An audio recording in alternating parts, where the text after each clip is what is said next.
Perú Cultural Canal Peruano de Cultura presenta a Ricardo Palma y sus tradiciones peruanas.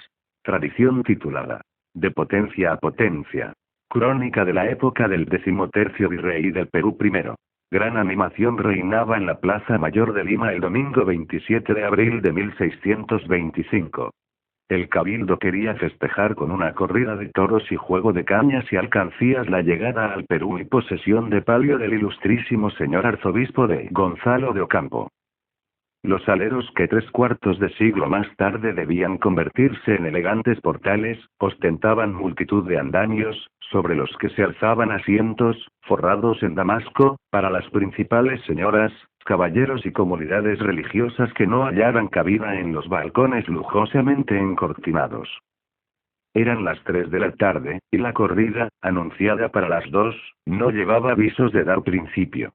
Ni su excelencia el virrey, ni los oidores, ni el ayuntamiento se presentaban en sus balcones.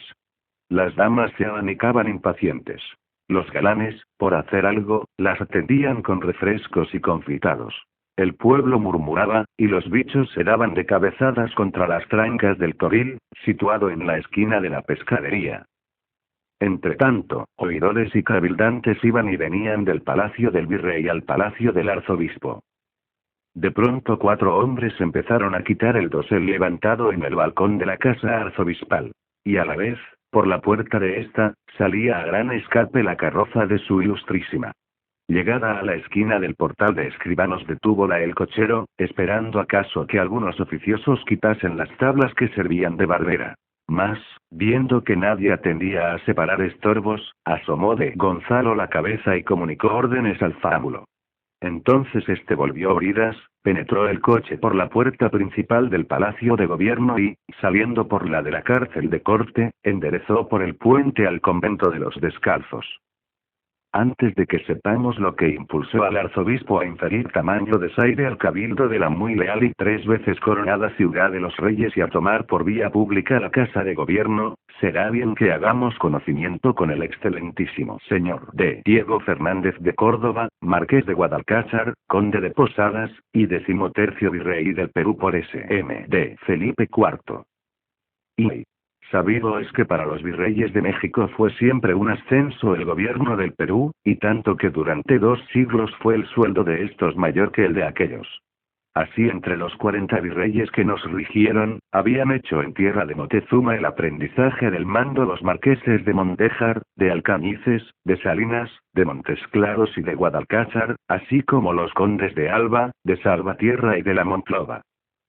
Guadalcázar disfrutaba en México de 20.000 ducados al año, recibiendo en el Perú un aumento de 10.000. El de Guadalcázar vino, pues, de México a reemplazar al príncipe de Esquilache, haciendo su entrada en Lima en julio de 1622. Y en verdad que Felipe IV no pudo dar al virrey poeta más digno sucesor. En los libros del Cabildo de Lima se encuentra una minuciosa relación del magnífico recibimiento que hizo la ciudad a su excelencia y a sus hijas doña Mariana y doña Brianda, la que fue más tarde en España condesa de Casa Palma. La eficacia de sus medidas extirpó en Potosí el bando de los vicuñas que durante algunos años había traído revuelto y ensangrentado el mineral. Y solo el genio y el valor del marqués pudieron impedir que se apoderase de Lima el pirata Jacobo Leremite, que por 5 meses bloqueó el Callao con una escuadra de 300 cañones y 1.700 hombres de desembarco. A la vez los araucanos se rebelaron, y su excelencia envió contra ellos con muy buen éxito una expedición, dándola por general a su hermano de Luis Fernández de Córdoba. Dependiendo Panamá del virreinato del Perú, suscitábanse con frecuencia cuestiones a las que el virrey, por la distancia, no podía poner término inmediato. Parece que su majestad reconvino una vez al de Guadalcázar porque no trataba con severidad a ciertos señores del Istmo, reconvención a la que por escrito contestó el marqués. Señor, como desde aquí solo alcanzo con las puntas de los dedos a las justicias de Panamá, no les puedo, aunque la ambiciono mucho, apretar la mano. Ya que hemos exhibido al virrey soldado, vamos al gobernante sostenedor de las regalías del patronato. Y a la 1 del día en que iba a efectuarse la fiesta con que la ciudad agasajaba a su arzobispo, asómose el virrey por una ventana de palacio para contemplar los adornos de la plaza. y viendo que, en contravención a reales cédulas, se ostentaba un dosel de terciopelo carmesí en el balcón arzobispal, llamó al licenciado Ramírez, que había sido camarero y maestro de ceremonias del arzobispo Lobo Guerrero, y le dijo: aquel dosel está en la plaza y a vista del virrey y de la Real Audiencia. Y pues el señor arzobispo no ha de ver los toros de pontifical, no sé a qué título ha de sentarse de igual a igual con quien representa a la corona. Por eso, señor Juan Ramírez, he llamado a vuesa merced para que le diga en mi nombre a su ilustrísima que siendo yo tan su servidor y para evitarle el sonrojo de que esto se trasluzca y ande en lenguas venga a mi palacio a gozar de la función. Así estando a mi lado y en buena conformidad, se bajará sin escándalo el dosel que, contra ceremonial y derecho, ha puesto, y que tenga por entendido que yo no he de cejar un punto en vilipendio de la dignidad regia y de los fueros del soberano. El licenciado salió a cumplir su comisión, y en breve regresó con una respuesta airada de Gonzalo. Entonces el prudente virrey puso el caso en conocimiento de la audiencia y de los regidores más notables, que, aplaudiendo la conducta del marqués, no desesperaron traer a buen acuerdo al arzobispo.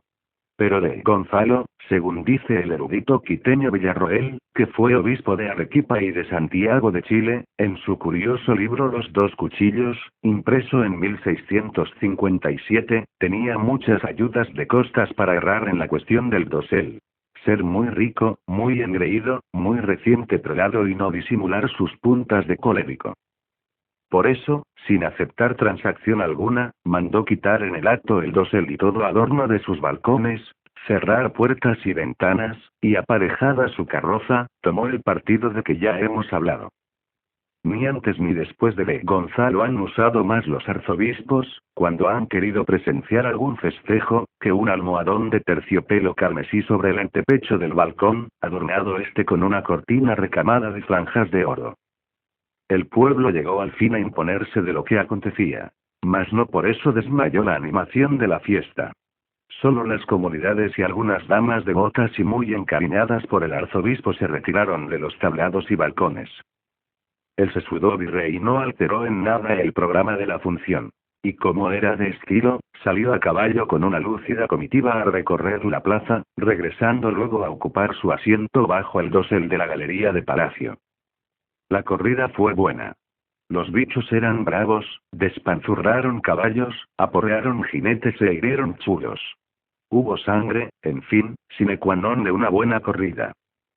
La danza de gigantes parlampanes y papahuevos, los grupos de payas, y las cofradías de congos, bozales, carabelís, angolas y terranovas, fueron suntuosas. Cada señora de Lima se había encargado de vestir y adornar con sus más ricas alhajas a uno de los farsantes. En las danzas lucía la competencia del lujo. El arzobispo regresó por la noche a su palacio, imaginándose que con su ausencia había aguado la función. Y de Gonzalo de Ocampo, natural de Madrid, fue el cuarto arzobispo de Lima. El 19 de octubre de 1625 tuvo la honra de consagrar la catedral, en cuya construcción se habían empleado 89 años y gastado 600.000 pesos.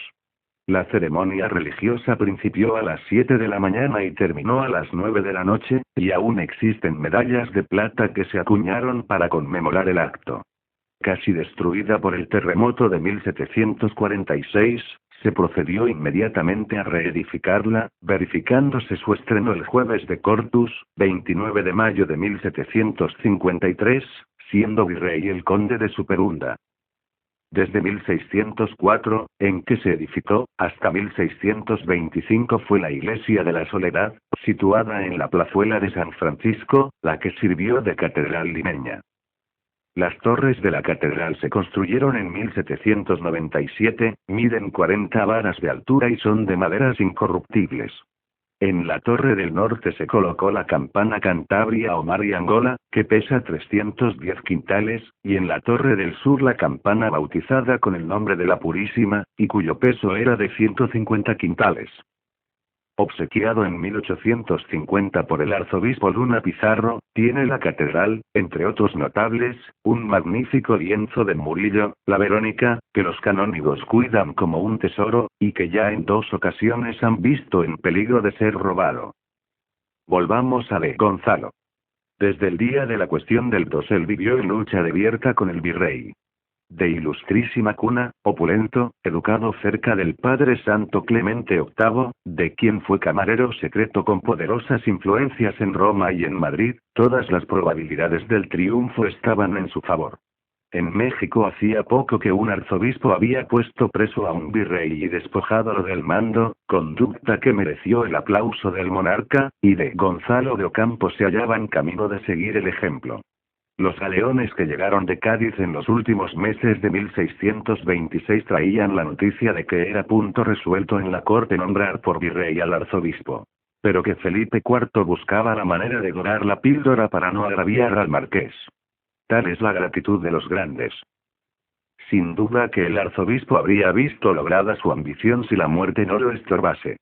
Recorriendo su diócesis fue envenenado en Recuay por un cacique, a quien había reprendido severamente desde el púlpito, y murió en 19 de diciembre de 1626, de 54 años de edad. En su tiempo tuvo lugar la famosa querella de los barberos. El arzobispo había promulgado un edicto, prohibiendo que afeitasen en días festivos. Los rapabarbas pusieron el grito en el cielo, y apelaron ante el juez eclesiástico de Huamanga. Mas habiéndoles negado la apelación, ocurrieron a la audiencia, la cual falló contra el edicto. Sus señorías los oidores no podían pasar el domingo sin hacerse jabonar la cara, pues no faltaba más sino que su ilustrísima legislase contra las navajas. Tengo para mí, conociendo el templo de alma de Gonzalo y su influencia en las cortes de Roma y Madrid, que si lo hubiera pretendido habría alcanzado el capelo cardenalicio. La primera vez que se intentó crear un cardenal en América, y que éste fuese el arzobispo de Lima, fue en 1816. El 15 de octubre de ese año de José Antonio de Herrea, del Orden de Calatrava, y de Francisco Moreira y Matute, que eran los alcaldes de la ciudad, sometieron a la aprobación del cabildo la idea de solicitar de su majestad que impetrase del Padre Santo la investidura del capelo en la persona de Bartolomé María de las Heras, arzobispo de Lima. El marqués de Casadávila, que era el procurador general de la ciudad, habló con tanta elocuencia en apoyo de la proposición que ella fue aprobada. En uno de los códices del Archivo Nacional he leído copia del acta del cabildo y del memorial enviado al rey.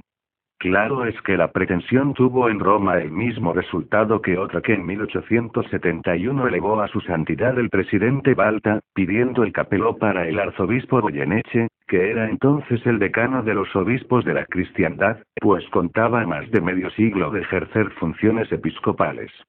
Fío en Dios que a la tercera irá la vencida, y que tendremos cardenal arzobispo en casa. No siempre ha de estar el papa con el humor negro, alguna vez nos ha de dar gusto.